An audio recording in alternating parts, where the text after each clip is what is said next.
जंगल के एक कोने में दो कौवे रहते थे, गोरी और कालू। जंगल के कोई भी पक्षी उनसे बात नहीं करता था क्योंकि वे बहुत ही लालची थे। हाँ, अब तो सभी पक्षियों को पता चल गया है कि हर फसाद की जड़ हम ही हैं। हाँ गोरी, अब हमारा धंधा बंद हो गया। अब या तो भूख से मरेंगे या हमें काम करना पड़ेगा। कालू जी, मेरे सुंदर पति, मुझे भूख लग रही है। आज कुछ खाने को तो ला दो। हाँ गोरी, भूख मुझे भी लग रही है। मैं आज जंगल घूम लूंगा। कालू कौवा जंगल घूमने निकल पड़ता है। घने जंगल में उसे एक फलों वाला पेड़ नजर आता है। अरे वाह, इस पेड़ पर कितने मीठे मीठे फल हैं। एक पेड़ पे सभी तोड़कर फल घर ले नजर जाऊं। आते हैं, वहीं चिड़िया पहुंच जाके फिर पेड़ बोलता है। कौवा सिंह, अगर यह तुम बात ये सुनकर सभी उसकी आंखों में फल आंसू आ तोड़कर जाते घर हैं। ले आगे से जाओगे तो बड़ा ही नुकसान होगा। अरे ये आवाज कहाँ से आ रही है? मुझे तो बहुत डर लग रहा है। मैं कुछ भी तोड़ूंगा नहीं, वादा करता हूँ। कौवे, तुमने मुझे बहुत खुश किया है। मांगो, तुम मुझसे क्या मांगना चाहते हो? पहले ये बताओ, ये आवाज कहाँ से आ रही है? मुझे बहुत डर लग रहा है। बचाओ मुझे। मैं बोल रहा हूँ जादुई पेड़। बोलो, तुम्हें क्या चाहिए? जादुई पेड़ जी, मेरे घर में भोजन नहीं है। कृपया मुझे कुछ भोजन दे दीजिए। जाओ, तुम्हारे घर में ढेर सारा भोजन रख दिया है। कालू कौवा अपने घर जाता है। कालू जी, इतने सारा भोजन देखकर मैं तो डर गई। ना तुम आए, ना कोई गया, ना हमने चोरी की। यह भोजन कहाँ से आ गया?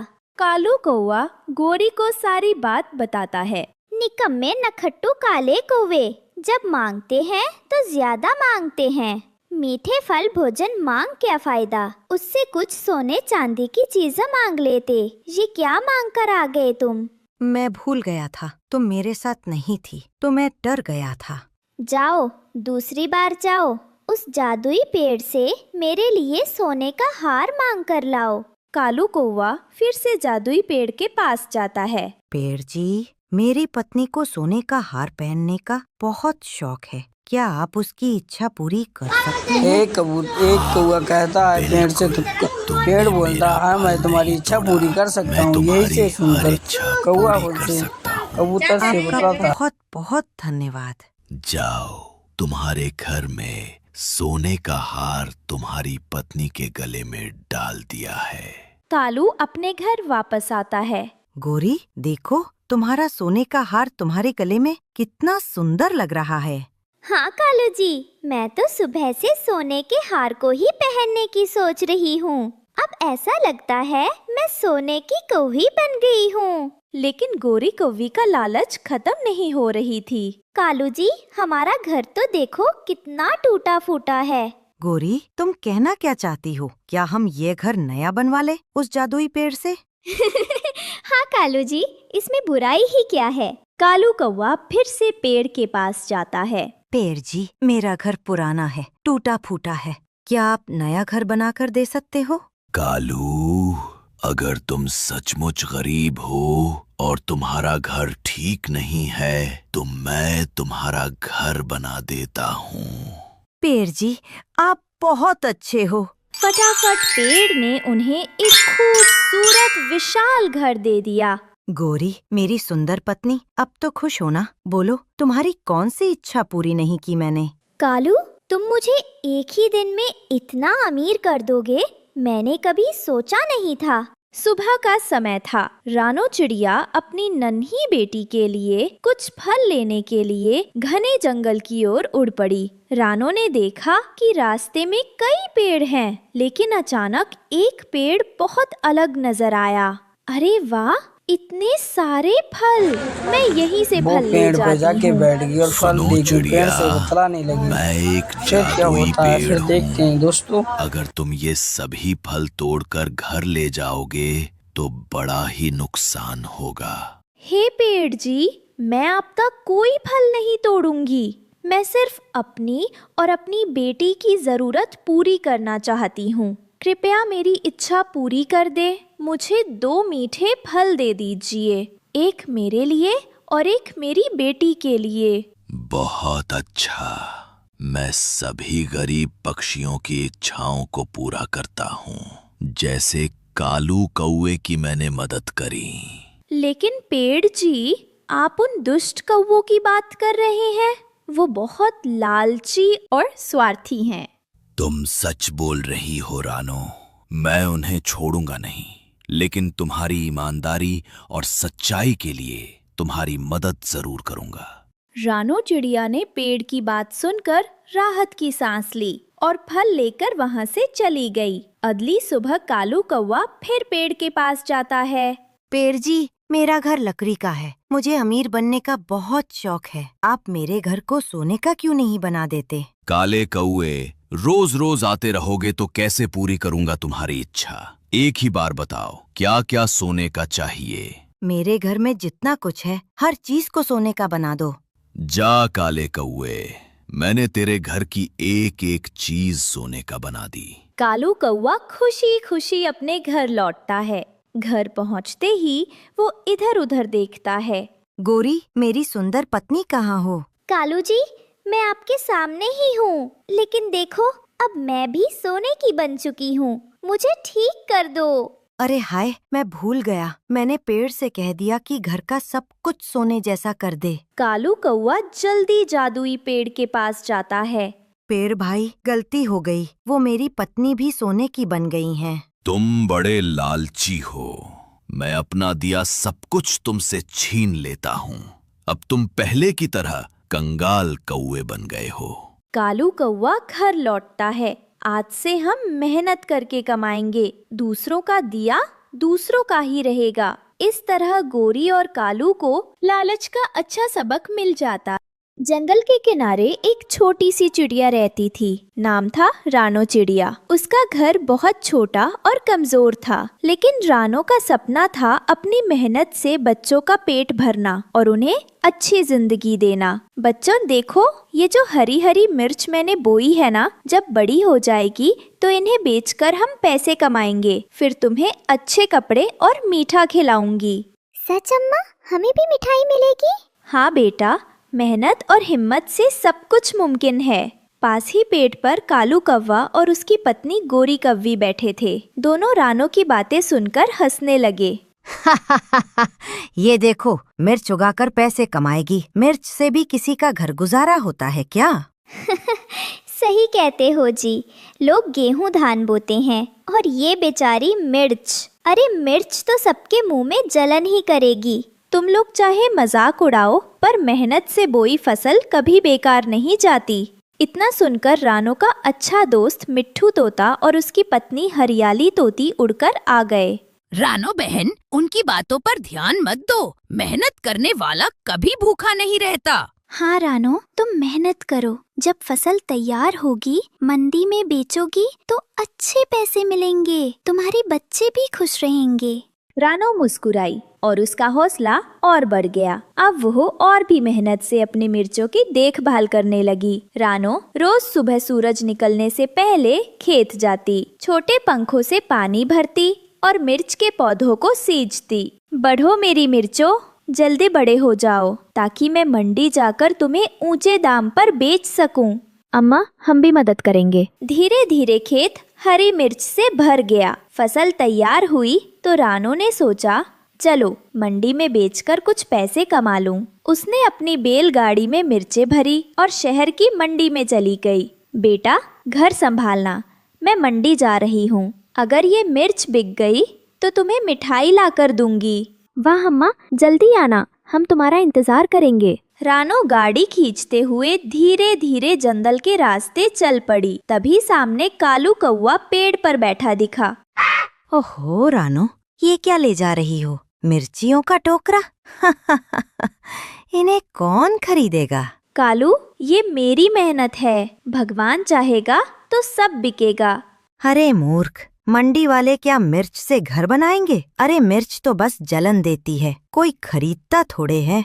तुम जितना मजाक उड़ाओ, पर मैं मेहनत से पीछे नहीं हटूंगी। आजमा लूंगी, कौन जाने किसे मेरी मिर्च पसंद आ जाए। रानो बिना रुके आगे बढ़ गई। कालू उसके पीछे हंसता रहा, लेकिन रानो का हौसला नहीं टूटा। धीरे धीरे वह मंडी की ओर बढ़ने लगी। मंडी में सबसे पहले मिला बंटी कबूतर दुकानदार। अरे रे रे, इतनी छोटी मिर्चें, हमारी मंडी में तो बड़ी और चमचमाती मिर्च बिकती है, ये कौन खरीदेगा? पर ये तो बहुत स्वादिष्ट है। नहीं नहीं, ले जाओ, मुझे नहीं चाहिए।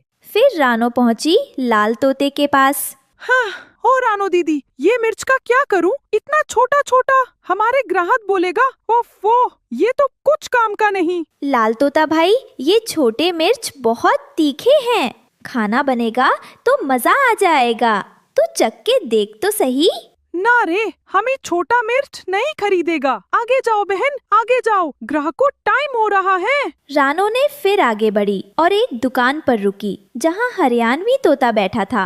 अरे बहन, तब मिर्च लेके आई है, यो कहीं बिकेगी? हम तो मोटी मोटी हरी हरी मिर्च लेवे, तेरी ये लटकती फटकती मिर्च कदे बिकेगी? भाई, ये मिर्च मैंने बहुत मेहनत से उगाई है। दिन रात खेत में पानी डाला, धूप में तप गई। अगर तू खरीद लेगा तो मेरे बच्चों का पेट भर जाएगा। ना ना बहन, यो मिर्च तो कड़वी लागे है, मेरी दुकान पर तो ये काम की नहीं, तू कहीं और जा। ठीक है भाई, अगर तुझे भी पसंद नहीं आई तो मैं लौट जाती हूँ। थकी हुई निराश रानो अपने खेत वापस आई। बच्चे उसका उदास चेहरा देखकर रोने लगे। अम्मा, क्या हुआ? मंडी में कोई मिर्च नहीं खरीदी? हाँ बेटा, किसी को हमारी मेहनत की कीमत नहीं समझ आई। फिर थोड़ी देर सोचकर बोली, अगर कोई नहीं खरीदेगा तो मैं इन्हीं मिर्चों से अपना घर बना लूंगी। रानो ने हरी मिर्च, टहनियों और बेलों से 3 मंजिला घर बनाना शुरू किया। देखो बेटा, पहली मंजिल रसोई होगी, दूसरी कमरा और तीसरी मंजिल हमारी छत। वाह अम्मा, कितना सुंदर घर है। दिन रात मेहनत करके आखिरकार रानो का हरी मिर्च का 3 मंजिला घर तैयार हो गया। उधर कालू कौआ और उसकी पत्नी गोरी कौवी पेड़ पर बैठकर रानो का घर देख रहे थे। अरे ओ गोरी, देखो जरा, ये गरीब रानो ने मिर्चों का घर बना लिया। अब कोई उसके घर में जाएगा तो मुंह जल जाएगा। सही कह रहे हो जी। बारिश आएगी तो ये मिर्च का अचार बनेगा और गर्मी आएगी तो ये मिर्च सूखकर झड़ जाएगी। अरे, घर तो लकड़ी, मिट्टी, पत्तों से बनते हैं, ये मिर्च का घर किस काम का? सब लोग इसका मजाक उड़ाएंगे। चलो जी, इसे कहते हैं गरीब की सोच और गरीब का घर। एक रात अचानक तेज बारिश और तूफान आया। हवा इतनी तेज थी कि पेड़ टूटने लगे, सबके घर बिखर गए। अरे रे, मेरा घर उड़ गया। अब कहाँ जाएं?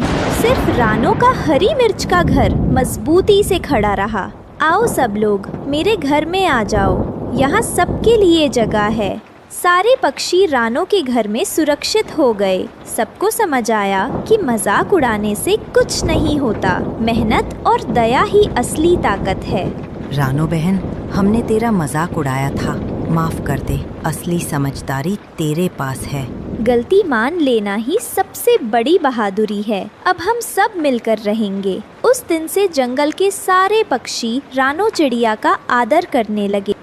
शाम का समय था। अपने घर के दरवाजे पर वो छोटी सी चिड़िया उदास बैठी हुई थी। गुड़िया बेटी, तुम बाहर क्यों बैठी हो? घर के अंदर जाओ और ये बताओ, पापा कहाँ हैं? मिट्ठू अंकल जी, मैं पापा का ही इंतजार कर रही हूँ। वो अब तक घर नहीं आए हैं। अब तो अंधेरा होने लगा है। टुन्नू चिड़ा को आ जाना चाहिए था, शायद कोई काम होगा। अब मैं चलता हूँ। मिट्ठू तोता वहाँ से चला जाता है। तभी टुन्नू चिड़ा शादी के जोड़े में आता है। उसके साथ एक पिंकी चिड़िया थी। पापा, पापा, ये आंटी कौन है? गुड़िया बेटी, ये तुम्हारी नई मम्मा है। अब ये हमारे साथ रहेंगी और तुम्हें कहानियाँ सुनाएंगी। क्या पापा, दूसरी मम्मा भी होती है? ये बात तो मैंने कभी नहीं सोची थी।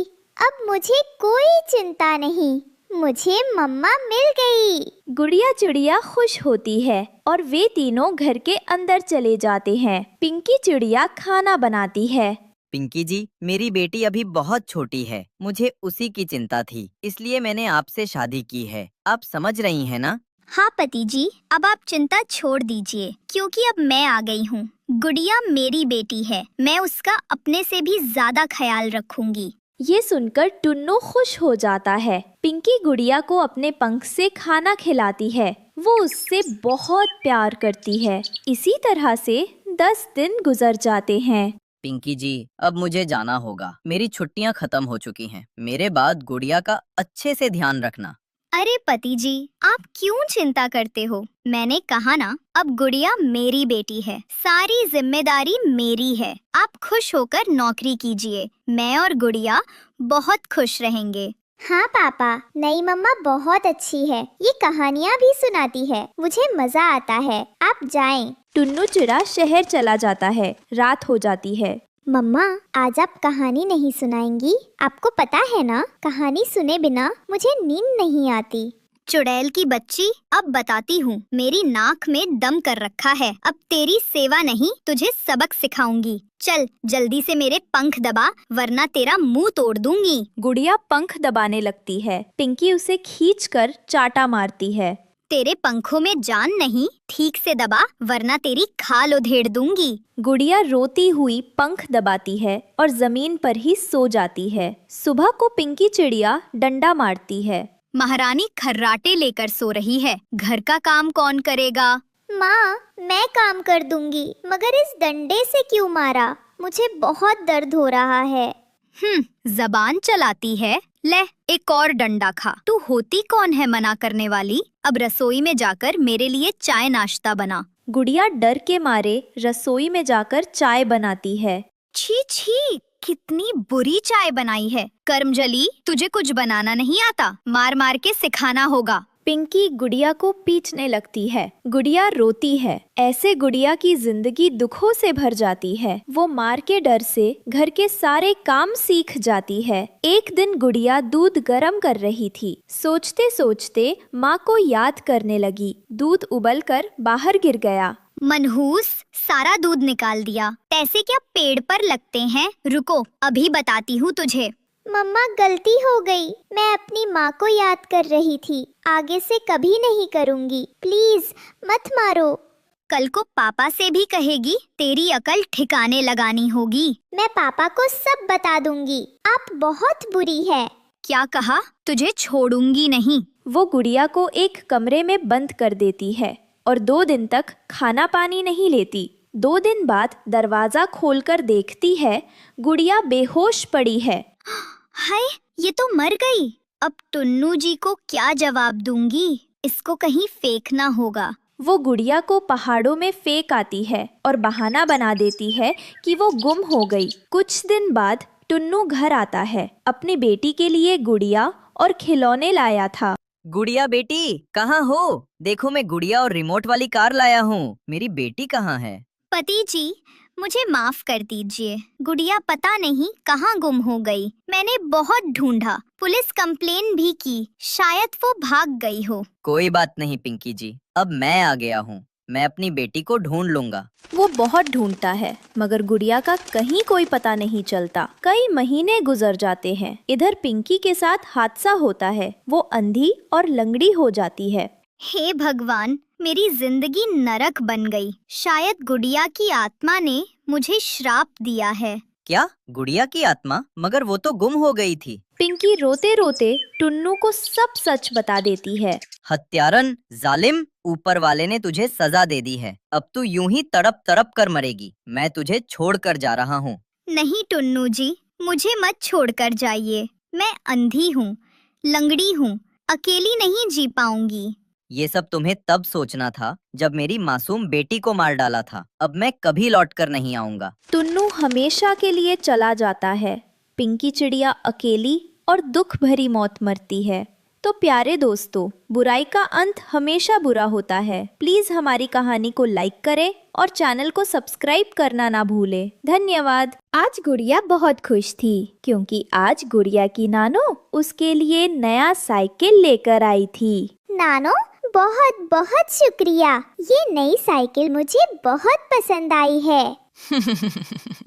अब मेरी बेटी इस साइकिल पर सब्जी लेने जाया करेगी और मम्मा के सारे काम किया करेगी। गुड़िया बेटी, सब्जी से याद आया, जाएं कबूतर चाचा की दुकान से सब्जी ले आओ। गुड़िया खुश हो जाती है और अपनी मम्मा से पैसे लेती है और अपनी टोकरी साइकिल के पीछे रखकर सब्जी लेने चली जाती है। कबूतर अंकल, मुझे आलू और टमाटर दे दे। कबूतर चाचा की दुकान पर गौरी कव्वी का बेटा जग्गू कौवा भी बैठा हुआ था। गुड़िया, तुमने ये नई साइकिल कहाँ से ली है? मेरी नई साइकिल मेरी नानो मेरे लिए लाई है। ये बहुत खूबसूरत, बहुत अच्छी है। ऐसी साइकिल मेरे पास क्यों नहीं है? जग्गू जल्दी से अपने घर जाता है और अपनी मम्मा गौरी कव्वी से कहता है, मम्मा, चिड़िया आंटी की बेटी गुड़िया की नानो उसके लिए नई साइकिल लेकर आई हैं। मम्मा, मुझे उसकी साइकिल छीन कर दे। वो है कहाँ? कहाँ है गुड़िया इस वक्त? गुड़िया कबूतर चाचा की दुकान से सब्जी लेने गई है। गौरी कव्वी जग्गू कव्वे के साथ जाती है और रास्ते में गुड़िया को रोक लेती है। छोटी चिड़िया, जल्दी से ये साइकिल छोड़कर दूर हो जाओ। नहीं आंटी, ये साइकिल तो मेरे नानो मेरे लिए लाई हैं। गौरी गुड़िया को धक्का देती है और गुड़िया से साइकिल छीन लेती है और जग्गू को साइकिल के पीछे बिठाकर वहाँ से ले जाती है। गुड़िया रोती हुई झरने के पास चली जाती है। गंदी गंदी गोरी आंटी गंदी है। गोरी आंटी ने मेरी साइकिल छीन ली। मैंने गोरी आंटी का क्या बिगाड़ा था? मेरी मम्मा कमजोर है ना, इसलिए गोरी आंटी मेरी सारी चीजें छीन लेती है। गुड़िया को रोता हुआ देखकर जंगल की सुंदर परी वहाँ आती है। कोई कमजोर नहीं है इस जंगल में, मैं हूँ ना, मैं सबकी मदद करती हूँ, गरीबों की, कमजोरों की। सुंदर परी जग्गू कव्वे और गौरी आंटी ने मेरी साइकिल छीन ली है। आप आम के बड़े पेड़ के नीचे जाकर देखो, वहाँ आपके लिए कुछ है। गुड़िया खुश हो जाती है और जल्दी से आम के बड़े पेड़ के पास जाती है। वहाँ एक नई स्कूटी खड़ी थी। गुड़िया नई स्कूटी देखकर खुश हो जाती है और वो स्कूटी लेकर घर चली जाती है और घर जाकर अपनी मम्मा और नानो को सारी बात बताती है। मम्मा सुनो, परी ने मुझे नई स्कूटी दे दी है। अब तो वो कव्वे मेरी बेटी की नई स्कूटी देखकर जल जाएंगे। गुड़िया बेटी, अब आप उन कौवों के घर की तरफ मत जाना। ना, मैं तो कभी वहाँ गई ही नहीं और ना ही जग्गू कव्वे से बात करती हूँ। दूसरे दिन गुड़िया अपनी नई स्कूटी लेकर घर से बाहर जाती है। जग्गू कौवा गुड़िया से छीनी हुई साइकिल चला रहा था। थक गया। हाँ, साइकिल चलाना तो बहुत मुश्किल काम है। गुड़िया अपनी स्कूटी लेकर जग्गू कौवे के पास से गुजर जाती है। अरे, इस गुड़िया के पास नई स्कूटी कहाँ से आ गई है? जग्गू साइकिल वहाँ छोड़कर जल्दी से गुड़िया के पीछे पीछे भागता है और जाकर गुड़िया को रोक लेता है। गुड़िया, मुझे भी अपनी नई स्कूटी चलाने दो। नहीं चलाने दूंगी। मुझे ये नई स्कूटी सुंदर परी ने दी है। तुम बुरे हो, तुमने मेरी साइकिल छीन ली थी। जग्गू फिर से जाता है और जल्दी से अपनी मम्मा को बुलाकर ले आता है। चल हट जा छोटी चिड़िया, ये नई स्कूटी मेरे जग्गू को दे दो। आंटी प्लीज ऐसा मत करे, आपने मेरी साइकिल छीन ली थी। अब जाएं और मुझे मेरी स्कूटी चलाने दें। लेकिन गौरी गुड़िया से उसकी स्कूटी भी छीनकर ले जाती है और गुड़िया जग्गू कौवे और गौरी आंटी को जाते हुए देखती ही रह जाती है। गंदी गंदी गोरी आंटी गंदी है। गुड़िया रोती हुई झरने के पास जाती है और सुंदर परी से कहती है, सुंदर परी आप कहाँ हैं? मेरी मदद करे, उन कौवों ने मेरी स्कूटी भी छीन ली है। एक रोशनी आसमान की तरफ से आती है और सुंदर परी वहाँ आती है। चुप कर जाओ गुड़िया, मेरे पास आपके लिए स्कूटी से भी बढ़कर कुछ है, देखोगी तो खुश हो जाओगी। लेकिन वो क्या सुंदर परी? उसी आम के बड़े पेड़ के पास जाओ, वहाँ आपके लिए कुछ है। गुड़िया उड़ती है और आम के पेड़ की तरफ चली जाती है। सुंदर परी गोरी और जग्गू कौवे के पास जाती है और अपने जादू से उस स्कूटी को गायब कर देती है। जग्गू बेटा कहाँ गई? हमारी स्कूटी कहाँ गई है?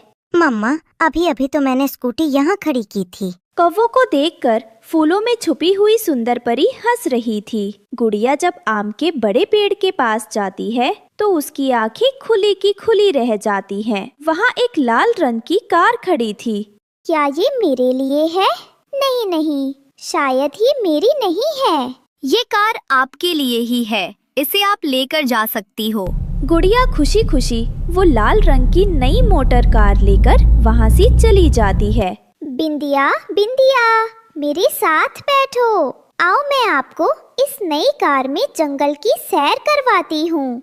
वाह, ये नई कार बहुत चमकदार और शानदार है। गुड़िया और बिंदिया पूरे जंगल की सैर करती हैं। फिर शाम को गुड़िया अपने घर वापस चली जाती है।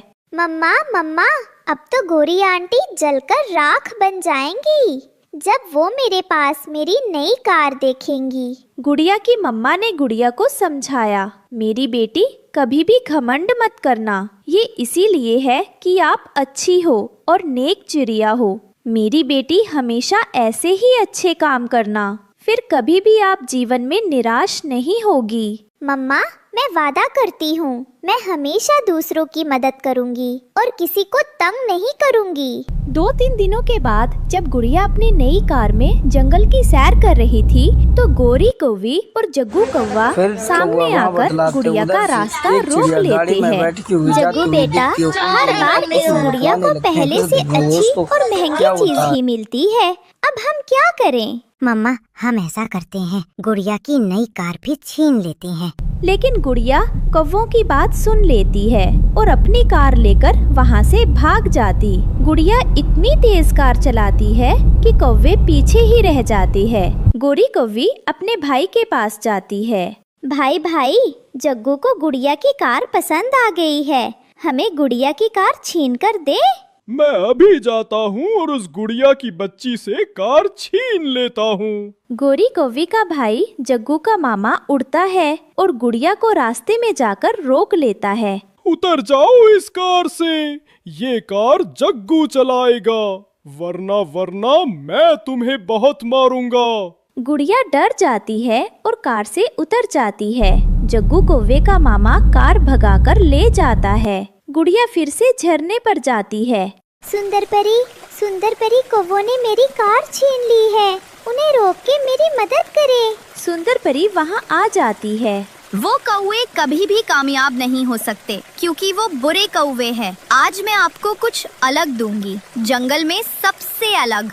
फिर सुंदर परी अपने जादू से गुड़िया को एक हवाई मोटर देती। गुड़िया हवाई मोटर में बैठकर जंगल में निकल जाती है। सुंदर परी अपने जादू से कौवों के पास जो कार थी वो गायब कर देती है। मामा जी, मेरी कार कहाँ गई? गोरी बहन, वो कार तो गायब हो गई। तभी ऊपर से गुड़िया हवाई मोटर में बैठकर गुजरती है। जग्गू बेटे, गुड़िया जीत गई और हम हार गए। इस बार हम गुड़िया से हवाई मोटर नहीं छीनेंगे। ऐसा ना हो कि सुंदर परी गुड़िया को हवाई मोटर से भी बढ़िया कोई चीज दे दे। फिर कौवे रोते हुए अपने घर को चले जाते हैं और गुड़िया अपनी हवाई मोटर में पूरे जंगल की सैर करती है। प्यारे दोस्तों, इस कहानी को लाइक, अपने दोस्तों के साथ शेयर और चैनल को सब्सक्राइब करना बिल्कुल मत भूलना। आपका धन्यवाद।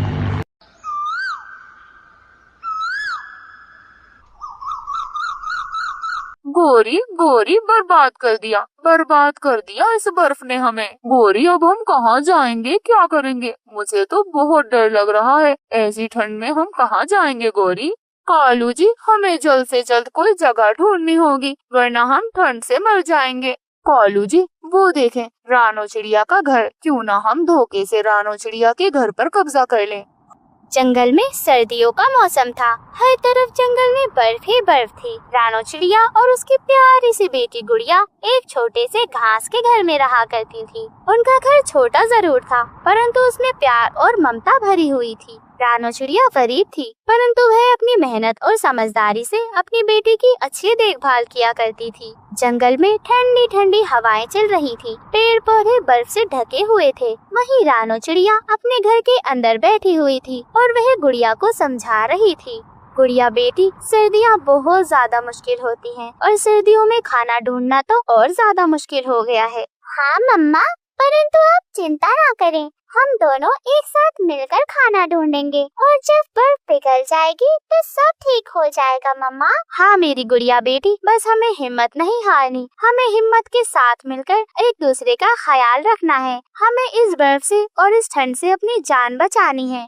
हाँ मम्मा, आप और मैं एक दूसरे के साथ हैं तो हर मुश्किल छोटी है, हम हर मुश्किल का सामना कर सकते हैं मम्मा। मेरी प्यारी गुड़िया बेटी, आप बहुत ज्यादा समझदार हो गई हैं। वहीं जंगल में बर्फीला तूफान चल रहा था। कालू कौवा और गोरी कौवी का घर एक ऊंची टहनी पर बना हुआ था। वह बर्फ का वजन सह नहीं कर पाता और उनका घर टूट जाता है। कालू कौवा और गोरी कौवी तो ठंड से कांपने लगते हैं। वह ठंड से कांपते हुए बस इधर उधर देख रहे थे। कालू कौवा गुस्से में अपनी पत्नी से कहता है, गोरी गोरी बर्बाद कर दिया इस बर्फ ने हमें। गोरी अब हम कहाँ जाएंगे, क्या करेंगे? मुझे तो बहुत डर लग रहा है, ऐसी ठंड में हम कहाँ जाएंगे गोरी? कालू जी, हमें जल्द से जल्द कोई जगह ढूंढनी होगी, वरना हम ठंड से मर जाएंगे।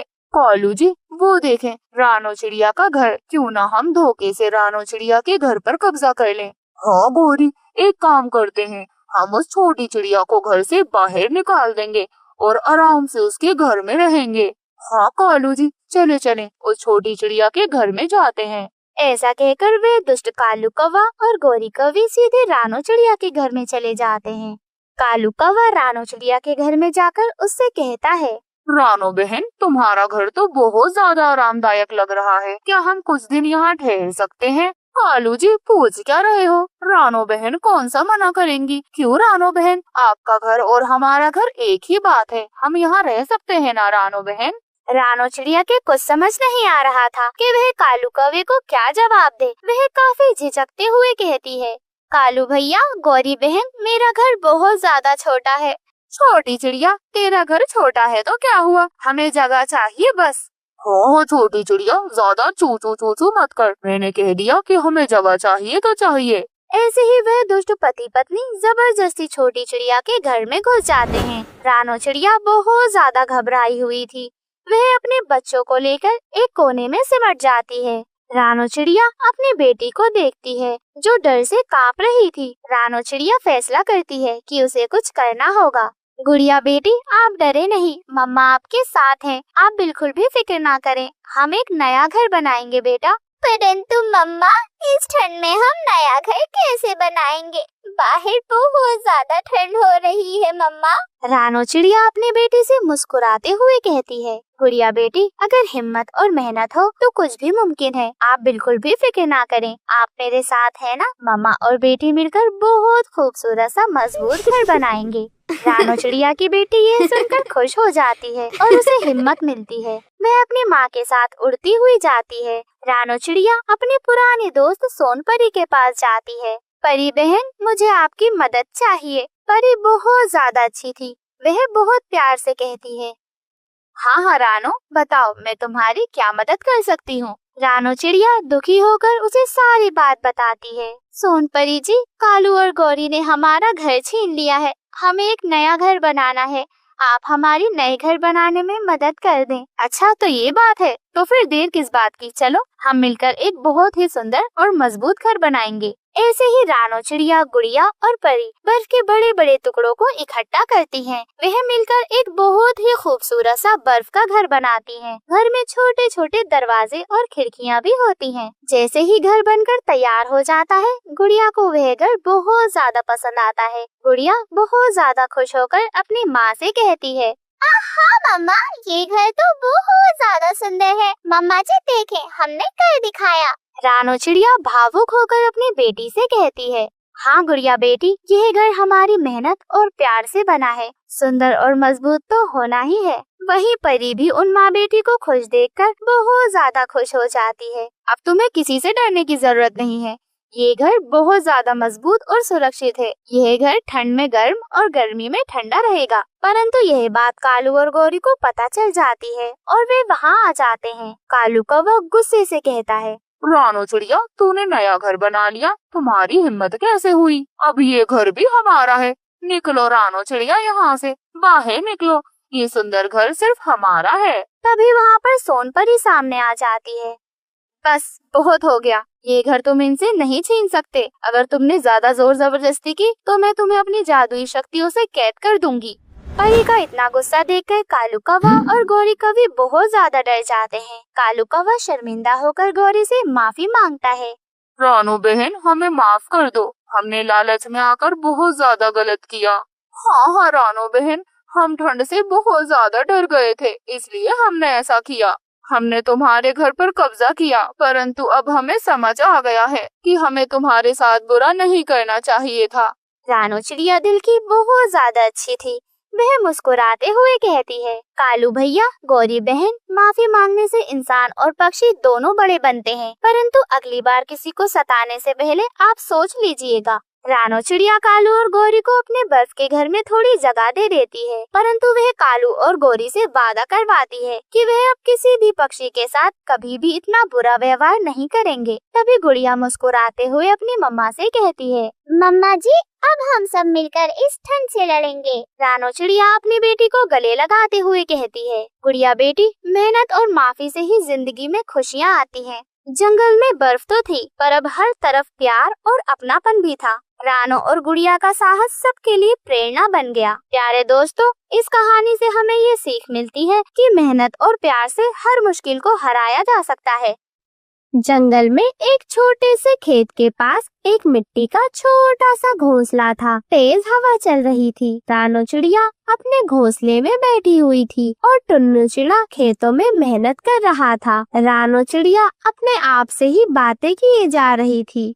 हम दोनों की दुनिया कितनी ज्यादा प्यारी है, परंतु सिर्फ एक चीज की कमी है, एक छोटा सा चिड़ा या फिर चिड़िया जो हमारे घोंसले को पूरी तरह से भर दे। ना जाने भगवान हमारी कब सुनेंगे, कब हमें बच्चों का सुख मिलेगा। भगवान जी कब तक हम इस उम्मीद में जिएंगे। कृपया करके आप जल्द से जल्द हमारी इस उम्मीद को पूरा कर दे और हमारे इस छोटे से घर को खुशियों से भर दे। तभी टुन्नू चिड़ा अपने खेत से काम कर कर अपने घोंसले में वापस आ जाता है। टुन्नू चिड़ा थोड़ा सा थका हुआ था, लेकिन उसके चेहरे पर बहुत सारा प्यार और सब्र साफ दिखाई दे रहा था। टुन्नू चिड़ा रानो चिड़िया से कहता है, रानो, तुम इतनी उदास क्यों लग रही हो? देखो, मैं खेतों से काम कर कर आया हूँ। गेहूँ के साथ साथ मटर के बीज भी बहुत अच्छे से लगा कर आया हूँ। इस साल फसल बहुत अच्छी होगी। हाँ टुन्नू जी, इस खेत की फसल और हमारी मेहनत से हमारा पेट तो जरूर भर जाता है, परंतु हमारा दिल कैसे भरेगा टुन्नू जी? काश जल्द से जल्द भगवान जी हमें एक छोटा सा अंडा दे देते जो हमारी जिंदगी में रंग भर देता। रानो, ये सब वक्त का खेल है। शायद ऊपर वाला अभी हमें ये खुशी देना ही नहीं चाहता, परंतु रानो, हम दोनों के पास एक दूसरे का साथ है और ये हमारे लिए सबसे बड़ी दौलत है। रानो चिड़िया टुन्नू चिड़े से कुछ भी नहीं बोलती। वह बस अपनी छोटी सी चोंच से टुन्नू की तरफ देखकर हल्का सा मुस्कुरा देती है। ऐसे ही शाम हो जाती है। शाम के वक्त खेत की फसल देखने रानो और टुन्नू दोनों अपने खेतों पर जाते हैं। वहीं पीपल के पेड़ पर एक कालू कौवा बैठा हुआ था। कालू कौवा अंदर ही अंदर सोच रहा था, ये दोनों तो अपने प्यार मोहब्बत में डूबे रहते हैं, पर मुझे क्या? मुझे तो इनके मटर के खेत उजाड़ कर अपने लिए और अपने दोस्तों के लिए खाने का इंतजाम करना है। मैं भी देखता हूँ कैसे रोकेगा ये टुन्नू चिड़ा मुझे। ऐसे ही कालू कौवा जोर जोर से काव काव काव काव करने लगता है, जिससे रानो चिड़िया और टुन्नू चिड़े को संकेत मिल जाता है। टुन्नू जी, मेरा मन बहुत ज्यादा घबरा रहा है। लगता है ये कालू कौवा कुछ गलत करने की सोच रहा है। इस कौवे का काव काव करना मुझे बिल्कुल भी शुभ नहीं लगता। हाँ रानो, पर तुम चिंता मत करो। जब तक मैं जिंदा हूँ, हमारे खेतों को कोई नुकसान नहीं पहुँचा सकता। ऐसे ही रात हो जाती है। रानो और टुन्नू अपने घोंसले में आराम से सो रहे थे। तभी वह दुष्ट कालू कौवा अपने दोस्तों के साथ मिलकर रानो चिड़िया और टुन्नू चिड़े के खेतों में घुस जाता है। वह खेतों से मटर चुराने लगता है, परंतु रानो चिड़िया की आँख खुल जाती है। टुन्नू जी, खेतों से आवाज आ रही है। लगता है कोई हमारी फसल खराब कर रहा है। रुको, मैं देख कर आता हूँ। टुन्नू सीधे खेतों की ओर जाता है। वह देखता है कि कालू और उसके साथी मिलकर उसके मटर के खेतों को साफ कर रहे हैं। कालू, तुम ये क्या कर रहे हो? ये हमारी मेहनत की कमाई है।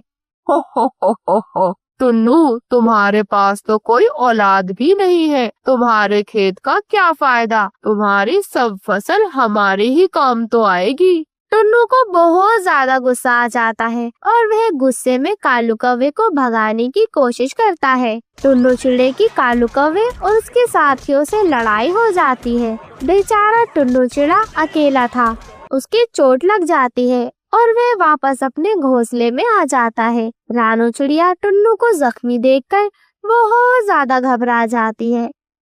टुन्नू जी, क्या हुआ आपको? आप ठीक तो है ना टुन्नू जी? हाँ रानो, मैं ठीक हूँ। वह कौवा बहुत ज्यादा चालाक है, उसने मुझे मारकर भगा दिया। वह हमारे मटर के खेतों को बर्बाद कर रहा है। इतना सुनकर रानो चिड़िया तो रोने लग जाती है। टुन्नू जी, अब क्या होगा टुन्नू जी? हम क्या करेंगे? हमारी फसल तो खत्म हो जाएगी। टुन्नू जी कुछ करें। ऐसे ही सुबह हो जाती है। रानो और टुन्नू अपने घोंसले में उदास बैठे हुए थे। तभी एक चील उनके घोंसले के पास आती है और उनसे कहती है, अरे रानो, टुन्नू, तुम्हारी खेत की ये हालत देखकर मुझे बहुत ज्यादा अफसोस हुआ। मैं तुम्हारी मदद कर सकती हूँ अगर तुम चाहो तो, परंतु मेरी एक शर्त भी है। तभी टुन्नू चिड़ा उस चील से सवाल करता है, कैसी शर्त है आपकी? बस मुझे तुम्हारे मटर का आधा हिस्सा चाहिए, तभी मैं कालू कौवे और उसके साथियों को भगाने में तुम्हारी मदद करूँगी। चील, तुम भी वही करोगे जो उस कालू ने किया है? हमारी मेहनत का फायदा उठाना चाहते हो आप सब? रानो, बाकी तुम्हारी मर्जी है। अगर मेरी मदद चाहिए हो तो मुझे बुला लेना। वैसे भी कालू तो तुम्हारे खेतों को उजाड़ ही देगा। रानो चिड़िया और टुन्नू चिड़ा दोनों ही सोच में पड़ जाते हैं कि आखिर वह करें तो करें क्या। रानो, मुझे लगता है हमें अपने खेतों को बचाने के लिए उस चील की शर्त को मान लेना चाहिए। नहीं टुन्नू जी, हमने अपने खेतों में बहुत ज्यादा मेहनत की है। हम खुद हम अपने खेतों को बचाएंगे। हमें किसी की मदद की जरूरत नहीं है। वैसे वह चील तो मांसाहारी है, उसे हमारी मटर की क्या जरूरत है। कुछ समय पश्चात रानो चिड़िया और टुन्नू चिड़ा उस चील के पास जाते हैं और उससे सवाल करते हैं, चील, आपको हमारी मटर की क्या जरूरत है? आप तो मांसाहारी है ना? क्यों ना आप उस कालू और उसके साथियों का शिकार कर लें। इससे हमारे मटर के खेत भी बच जाएंगे और आपको भी फायदा हो जाएगा। चील को भी उनकी बात समझ में आ जाती है। ऐसे ही रानो, टुन्नू और चील तीनों साथ मिलकर एक योजना बनाते हैं। ऐसे ही रात हो जाती है। रात के वक्त कालू कौवा अपने साथियों के साथ फिर से उनके खेतों पर हमला करता है, लेकिन इस बार टुन्नू और रानो उनके लिए तैयार थे। रानो चिड़िया ने फसल के आसपास एक जाल बिछा दिया था और जैसे ही कालू और उसके साथी उस जाल के पास आते हैं, वे उस जाल में फंस जाते हैं। टुन्नू, दुष्ट टुन्नू, तूने मुझे धोखा दिया है। धोखेबाज टुन्नू, कालू कौवा जोर जोर से चिल्लाकर गुस्से में आवाज देता है, छोड़ो मुझे टुन्नू, तूने मुझे धोखा दिया है। टुन्नू, मुझे आजाद करो, जाने दो मुझे। नहीं कालू, ये कोई धोखा नहीं है, ये हमारी मेहनत और हिम्मत की जीत है। अब तुम मेरे खेतों से दूर रहो। तभी चील उड़ती हुई आती है और उन पर हमला कर देती है। कालू और उसके साथी चील से बचने की बहुत ज्यादा कोशिश करते हैं, परंतु चील बहुत ज्यादा शक्तिशाली थी। वह उन्हें अपने साथ उड़ा कर ले जाती है। टुन्नू जी, आखिरकार हम जीत ही गए। हाँ रानो, और ये सब तुम्हारी हिम्मत की वजह से मुमकिन हुआ है। और ऐसे ही उनके प्यार और हिम्मत से उनकी जीत हो जाती है। ऐसे ही कुछ महीने गुजर जाते हैं। रानो चिड़िया एक छोटा सा अंडा देती है और वह अंडा उनकी जिंदगी में बहुत ज्यादा रंग भर देता है। टुन्नू चिड़िया और रानो चिड़िया की फैमिली अब पूरी हो चुकी थी। ऐसे ही वह खुशी खुशी रहने लगते हैं। प्यारे दोस्तों, इस कहानी से हमें ये सीख मिलती है कि हिम्मत और प्यार से हर मुश्किल का सामना किया जा सकता है। जंगल के एक कोने में एक पुराना और टूटा फूटा सा घोंसला था जिसमें रहती थी रानो चिड़िया अपने 2 बच्चों के साथ। गर्मी का मौसम था, खाने को कुछ नहीं, पेड़ सूखे पड़े थे और रानो की आंखों में चिंता के बादल थे। हे भगवान, ये कैसी परीक्षा ले रहे हो? आज भी मेरे मासूम बच्चों को कुछ नहीं खिला पाई। उनका सूखा पेट देखकर दिल फट रहा है। कहाँ जाऊँ? किससे मदद मांगू? जंगल में कोई सुनने वाला नहीं। क्या मैं इतनी बेसहारा हूँ? रानो बहन, तुम इतनी जल्दी हार कैसे मान सकती हो? तू तो वो माँ है जो आंधी में भी अपने बच्चों को पंखों में छुपा लेती है। हिम्मत रखो, कोई न कोई रास्ता जरूर निकलेगा। ये जंगल जितना बेरहम लगता है उतना ही करुणामय भी है। मैं तुम्हारे साथ हूँ, चलो कुछ न कुछ उपाय जरूर मिलेगा। अगले दिन रानो जंगल के पुराने कुएं के पास घास लेने गई। वहाँ उसे एक लकड़ी की पेंसिल दिखी जिस पर लिखा था, शकाला का बूम बूम, जो भी बनाओगे वो हकीकत बन जाएगा। क्या ये जादुई पेंसिल है? वो जमीन पर एक रोटी बनाकर ड्रॉ करती है और चमत्कार होता है, सच्ची रोटी आ जाती है। अब ये पेंसिल जंगल की जनता की है। इसे हम सब मिलकर संभालेंगे और जब किसी को इसकी जरूरत होगी हम उसे मदद देंगे, ताकि कोई और रानो फिर भूखी न रोए, कोई और बच्चा फिर बिन छत के न सोए। अब रानो हर रोज उस पेंसिल से खाना बनाती, खिलौने बनाती और धीरे धीरे उसका टूटा घर भी सुंदर बन गया। रानो की किस्मत चमकी रे, अब नहीं वो थकी रे। बुलबुल बहन, खुशी मनाना ठीक है, लेकिन ध्यान रखना, जब किसी के हाथ इतनी बड़ी ताकत लगती है, चाहे वो जादुई हो या दौलत की तरह, तो साथ ही बढ़ता है लालच, मोह और डर। रानो का दिल भला है, लेकिन ये जंगल बदलते देर नहीं लगाता। जहाँ उजाला होता है वहीं उसकी परछाई भी होती है। हमें उसका साथ देना होगा ताकि ये चमक उसकी मासूमियत को जला न दे। रानो की खुशहाली देखकर कालू कौवा जलने लगा। वो लोमड़ी के पास गया जो चालबाजियों में माहिर थी। ये रानो एक वक्त की भूखी चिड़िया, और अब देखो, सुनहरा घर, झिलमिलाते कपड़े और उसके बच्चों के हाथ में मिठाई। ये सब अचानक कैसे? जंगल में ऐसा चमत्कार यूं ही नहीं होता। कुछ तो गड़बड़ है। मुझे पता चला है कि उसके पास कोई जादुई पेंसिल है। हाँ, वही पेंसिल जिससे वो जो भी बनाती है असल बन जाता है। अगर वो पेंसिल हमारे हाथ लग जाए तो हम जंगल के सबसे ताकतवर बन सकते हैं। उसकी किस्मत अब हमारी होनी चाहिए। फिर तो खेल ही बदल जाएगा कालू भैया। वो पेंसिल हमारे हाथ आ जाए तो हम सिर्फ इस जंगल के नहीं, आसपास के जंगलों के भी राजा बन सकते हैं।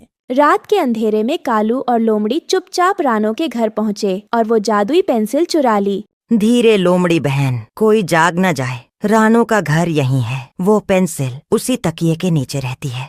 आहिस्ता आहिस्ता दोनों घर में घुसते हैं, तकिए के नीचे से चमकती हुई नीली जादुई पेंसिल निकालते हैं और खुशी से चुपचाप वहाँ से भाग जाते हैं। पत्तियों की सरसराहट के अलावा जंगल में कोई हलचल नहीं होती। हे भगवान, मेरी पेंसिल, अब मैं फिर से गरीब हो जाऊंगी। वो पूरे घर को उलट पलट कर ढूंढती है। उसका चेहरा पीला पड़ चुका था, आंखों में आंसू भर जाते हैं। मेरी जादुई पेंसिल कहीं नहीं है, वो गायब है। हे भगवान, ये कैसा अन्याय किया। उसी पेंसिल से तो मैं अपने बच्चों के लिए खाना, कपड़े और छत बनाती थी। अब फिर वही भूख, वही बेबसी। क्या फिर से मेरी झोपड़ी टपकेगी? क्या मेरे बच्चे फिर से भूखे सोएंगे? रानो जमीन पर बैठ जाती है, आंखें बंद कर भगवान से प्रार्थना करती है। हे भगवान, अगर तूने वो पेंसिल दी थी तो तू ही रास्ता भी दिखाएगा। मैं हार नहीं मानूंगी। रानो फिर लड़ेगी। वहीं कालू और लोमड़ी ने पेंसिल से महल बनाए, सोने की मूर्तियां बनाई, लेकिन उन्होंने पेड़ों को काटना शुरू कर दिया, जानवरों से जबरन काम कराया। जंगल में भूख, डर और दुख फैल गया।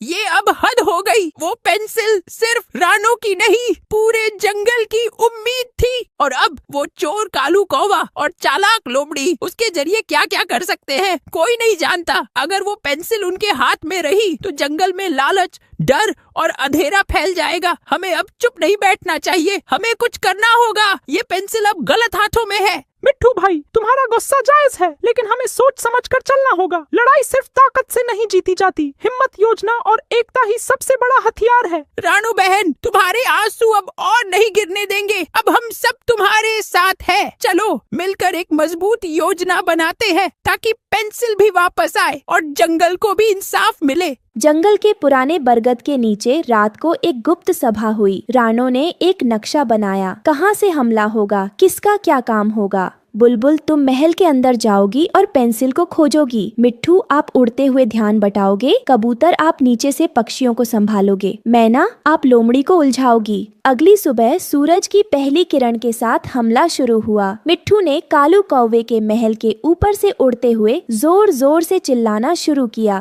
कालू, लोमड़ी, अब तुम्हारा खेल खत्म। ये क्या हो रहा है? इतने सारे पक्षी। कालू संभाल। कालू कौवा ताव में आकर उड़ता है, लेकिन चारों तरफ से पक्षियों ने उसे घेर लिया। बुलबुल और रानू महल के अंदर पहुंच गई थीं। उसको जादुई पेंसिल नजर आ जाती है। रानू दीदी, वो देखो पेंसिल। जैसे ही रानू पेंसिल की तरफ जाती है, लोमड़ी उस पर झपटती है। ये पेंसिल मेरी है, मैं जंगल की रानी बनूंगी। रानू बचते हुए बोलती है, ताकत से नहीं, दिल से जीती जाती है ये दुनिया। रानू चिड़िया पेंसिल को अपनी चोंच में दबाकर उन्हें लगती है। जैसे ही रानू के हाथ में पेंसिल आती है, वो एक झटके में एक तेज रोशनी से सब कुछ बदल देती है। महल ढह जाता है। पेड़ों की जगह पेड़, सोने की दीवारों की जगह हरियाली। नहीं, मेरी सत्ता, मेरा महल। ये जंगल किसी एक का नहीं, हम सब का है। जादू पेंसिल में नहीं होता, जादू उस दिल में होता है जो दूसरों के लिए सोचे। शकाला का बूम बूम, चमत्कारी झूम झूम, रानू की मेहनत से हरा हुआ ये बूम। नीम के पुराने पेड़ पर रानू चिड़िया अपने 7 बच्चों के साथ रहती थी। घोंसला छोटा था, मगर उसमें प्यार बहुत था। रानू बच्चों को दाना खिला रही थी। गुड्डी, धीरे खाओ बेटा, और बबलू, बहन को धक्का मत दो, सबको मिलेगा दाना। माँ, बबलू धक्का दे रहा है। बबलू, बहन को धक्का मत दो, तुम बड़े हो ना, जिम्मेदार बनो। मीठी, तुम अपने छोटे भाई कुकू को भी दो, उसके पंख अभी छोटे हैं। और चिंकी, अपने गाल में मत छुपाओ खाना, सबको बराबर मिलेगा। माँ सॉरी, मैं बस देख रहा था कि उसके पास ज्यादा दाना तो नहीं। हम सब एक ही परिवार हैं बेटा। माँ के लिए सब एक जैसे प्यारे हैं। जो मिल बांट के खाता है वो हमेशा खुश रहता है। चलो अब सब मिलकर खाओ, फिर माँ तुम्हें आज नई कहानी भी सुनाएगी। कौन सी कहानी माँ? डरावनी या मजेदार? वो वाली सुनाओ ना, जिसमें आप पेड़ से गिरते हुए उड़ गई थी। नहीं, वो वाली जिसमें आपने गिलहरी को बचाया था। माँ, आप रोज हमें कहानी सुनाया करो। सुनाऊंगी बेटा, जब तक माँ की सांसें चलेंगी तब तक तुम सबको प्यार और कहानियाँ दोनों मिलती रहेंगी। बच्चे हंसते हैं, चहचहाते हैं। हर सुबह रानू अपने बच्चों के लिए दाना ढूंढने जाती थी, लेकिन उसे नहीं पता था कि एक खतरा उनकी तरफ बढ़ रहा है। पास ही एक बूढ़ा मगर चालाक कौवा था, कालू कौवा। उसे रानू के बच्चे बहुत प्यारे लगे, लेकिन प्यार से नहीं, लालच से। इन नन्हे बच्चों को बेच दूंगा लोमड़ी को, बदले में मिलेगा मलाईदार पनीर। हा हा हा हा हा। जंगल का सबसे चालाक और अमीर पक्षी बन जाऊंगा मैं। ओ कालू, तू अब बच्चों का सौदा करने लगा? शर्म तो नहीं आई? अरे जो चिड़िया अपने बच्चों के लिए जान भी दे सकती है, उससे पंगा लेगा। हंस मत गोरी, तुझसे नहीं होगा ये काम। तू तो बस बातें बनाना जानती है। मैं तो खेल खेल में माला माल हो जाऊंगा और तू वहीं की वहीं रह जाएगी, अकेली और भूखी। सुन कालू, अगर पकड़ना है तो होशियारी से। रानू की आंखें बाज जैसी हैं। अगर पकड़ा गया ना तो न पनीर मिलेगा, न लड्डू, और ऊपर से चोंच भी टूटेगी। तू देखती जा गोरी, इस बार रानू की ममता हार जाएगी मेरी चालाकी से। मैं आज ही जाल बिछाता हूँ और कल सुबह सुबह वो बच्चे मेरी थैली में होंगे। वह पेड़ के पीछे छुपकर घोंसला देखता है। एक दिन जब रानू दाना लेने गई, कालू कौवा उड़कर आया। उसे देखकर बच्चे डरते हैं। ये कौन है? मम्मी कहाँ है? मम्मी जल्दी आओ ना। मैंने तो इस कौवे को पहले भी दूर से देखा था, ये अच्छा नहीं है। दीदी, हमें छुप जाना चाहिए। अरे अरे, डर क्यों रहे हो छोटे चिड़िया के बच्चों? तुम्हारी मम्मी तो दूर दूर जंगल में दाना लेने गई हैं, बहुत दूर। अब जल्दी तो लौटेंगी नहीं, और तुम सब अकेले हो ना। चलो मैं तुम्हें एक नया खेल दिखाता हूँ, झूला, मिठाई और उड़न खेल। लेकिन मम्मी ने कहा था किसी अजनबी से बात मत करना और कहीं मत जाना। अजनबी? अरे मैं तो तुम्हारा नया दोस्त हूँ। देखो मेरे पास चमचमाते हुए मूंगफली के दाने हैं और रसगुल्ले जैसा मीठा फल। सिर्फ मेरे साथ आओ, और हाँ, बस थोड़ी देर की बात है। तुम्हारी मम्मी को तो पता भी नहीं चलेगा। दीदी, मुझे डर लग रहा है, ये दोस्त नहीं लगता। अब ज्यादा सवाल नहीं, चलो मेरे साथ, नहीं तो तुम्हारे घोंसले को तोड़ दूंगा। 1 2 3, चलो चुपचाप। वह 3 बच्चों गुड्डी, चिंकी और बबलू को उठा ले जाता है। जब रानू लौटी तो घोंसला अधूरा था। 3 बच्चे गायब। गुड्डी, चिंकी, बबलू, कहाँ चले गए मेरे बच्चे? बाकी बच्चे रो रहे थे। एक बड़ा काला कौवा आया था माँ, वो उन्हें ले गया। रानू अकेली थी, लेकिन उसने हार नहीं मानी। वो मिट्ठू तोते के पास गई। मिट्ठू, मिट्ठू, जल्दी सुनो, सब कुछ लुट गया। मिट्ठू, मेरे 3 बच्चे गुड्डी, चिंकी और बबलू घोंसले से गायब हैं। मैं बस थोड़ी देर के लिए दाना लेने गई थी, वापस आई तो वो नहीं थे। मेरी गोद सूनी हो गई मिट्ठू। हे राम, क्या कह रही हो रानो? बच्चों का कोई पता नहीं। तुम्हारे बच्चे तो कभी बाहर भी नहीं जाते थे। ये काम किसी अपने का नहीं हो सकता। मीठी ने बताया, एक काला कौवा आया था और सबको बहला फुसला कर ले गया। मुझे पता है मिट्ठू, वो कालू कौवा ही था। उस पर पहले भी शक था। कालू कौवा? उस धूर्त, लालची और क्रूर कौवे की इतनी हिम्मत! अब बहुत हो गया। वो बच्चों की तस्करी करता है, लोमड़ी को बेचता है। अब किसी माँ की ममता से खेलने की सजा उसे जरूर मिलेगी। मिट्ठू, मुझे नहीं पता अब क्या करूं। मेरी तो जान ही निकल रही है। तुम ही कुछ करो, तुम ही मेरी आखिरी उम्मीद हो। रानो, तुम अकेली नहीं हो, हम सब तुम्हारे साथ हैं। मैं रानी चींटी को बुलाता हूँ। वो जंगल की सबसे समझदार और ताकतवर योद्धा है। उसकी चींटी सेना जंगल के हर कोने में जा सकती है। वो कालू को छुपने नहीं देगी। रानी चींटी, हाँ वो मदद कर सकती है, पर क्या वो मेरी बात सुनेगी? वो तुम्हारी नहीं, माँ की पुकार सुनेगी। और माँ की पुकार तो खुद भगवान भी अनसुनी नहीं करता। चिंता मत करो, हम अपने बच्चों को वापस लाएंगे, जिंदा और सलामत। मिट्ठू उड़ जाता है रानी चींटी को बुलाने। रानो वहीं बैठ जाती है और फिर रानी चींटी ने अपनी सेना को इकट्ठा किया। सभी ने मिलकर योजना बनाई। हम कालू के पुराने पीपल वाले अड्डे पर हमला करेंगे। रानो, तुम बच्चों को पहचानोगी? हाँ रानी जी, मेरी जान से भी ज्यादा पहचानती हूँ उन्हें। सभी रात को चुपचाप कालू के अड्डे पर पहुँचे। कल इन बच्चों को बेच दूंगा। अचानक चारों तरफ से चींटियां कालू पर चढ़ जाती है। मिट्ठू उसको डंडे से हमला करता है। ये लो कालू, माँ की ममता से मत खेलो। बच्चे आजाद हो जाता है। कालू डर कर भाग जाता है। बच्चे वापस आ गए। पूरा जंगल रानो की हिम्मत की तारीफ कर रहा था। माँ, अब डर नहीं लगेगा, आप हमारे साथ हो। जब तक माँ जिंदा है, कोई तुम्हारा बाल भी बांका नहीं कर सकता। माँ की ममता सबसे बड़ी ताकत होती है, और जब साथ हो समझदारी, दोस्ती और साहस, तो कोई भी संकट छोटा लगता है। इस कहानी से हमें सीख मिलती है कि बच्चों को सिखाएं कि अजनबियों से दूर रहें, माँ की बात मानें और मिलजुल कर हर परेशानी का सामना किया जा सकता है।